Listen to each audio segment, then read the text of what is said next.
आजको दिन चाहिँ भक्तिमय दिन बितायौँ हामीले। हामी चाहिँ गएको थियो पुराण, जो पुराण चाहिँ 18 माइलमा भइरहेको छ, अलगढा बजारदेखि अलिक अघि।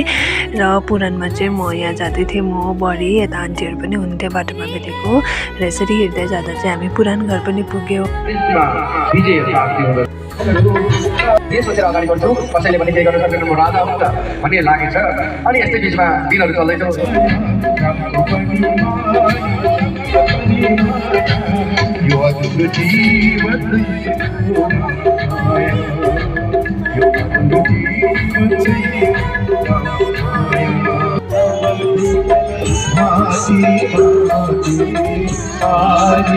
नमः पार्वती पतये हर हर हर महादेव शंभो हर पापोहम पापकर्म।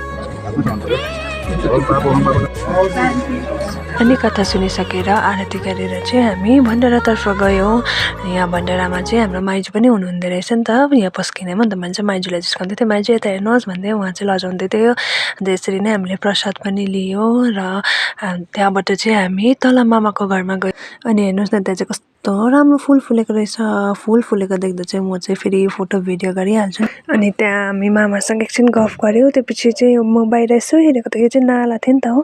यो नालामा चाहिँ हामी पहिला स्कुल पढ्दा सानो हुँदा चाहिँ पानीको दुःख हुँदा चाहिँ हामी यहीँ गएर लुगा धुन्थ्यो हो। र अहिले चाहिँ यो चाहिँ यस्तो भएछ भन्दै म चाहिँ त्यही नालाहरू हेर्दै थिएँ नि त।